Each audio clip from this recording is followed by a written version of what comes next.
There are particular times of year when we are all encouraged to look forward over the next 12 months and set some goals. But I don't know about you, I think many of us have felt overwhelmed by the unpredictability of the last 18 months to 2 years.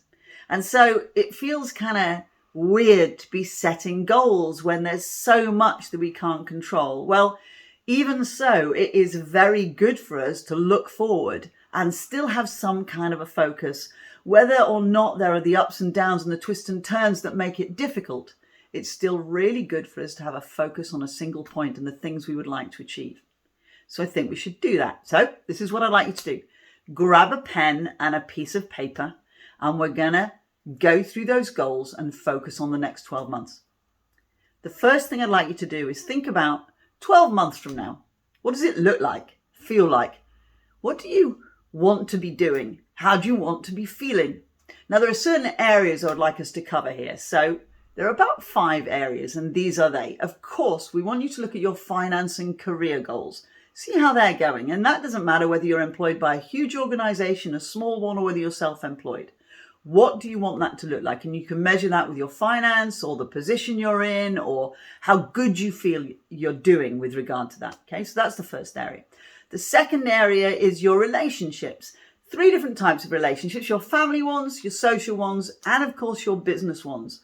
How do you want to improve them? What are they going to look like 12 months from now if you achieve what you want to achieve? Then of course there's your health or your fitness goals. How are you going to look in 12 months' time?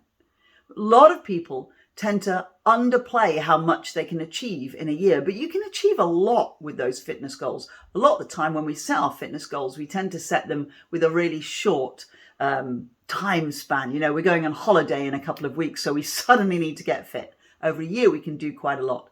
Or with regard to our health, maybe our eating plan or our giving up certain bad habits. Those are some of them. One of the other things I want you to look at are worthy goals and ideals. Your worthy goals and ideals are the things you're going to give back to the world. There is quite a lot of evidence that says when we're giving back, it makes us feel good and it has a benefit on our mental health. And talking about our mental health, our 5th area is our peace of mind. What do we need to do to develop that peace of mind that is going to help us to be more resilient and stronger and more confident? So 12 months from now, what will that look like?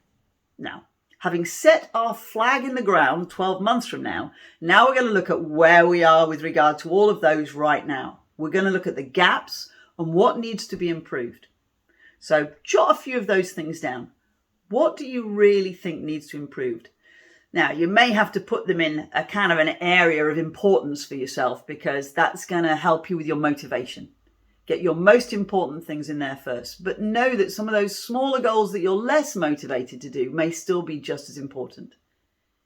Last thing I'd like you to do is what steps can you take with regard to those goals for the next year? Are there particular moments of celebration? Are you going to measure them after 3 months and 6 months? How are you going to celebrate those successes? And how are you going to remind yourself and keep yourself focused throughout the year?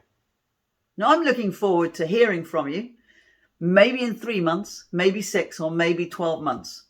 I'll see you in that time, but it's up to you which one of you shows up.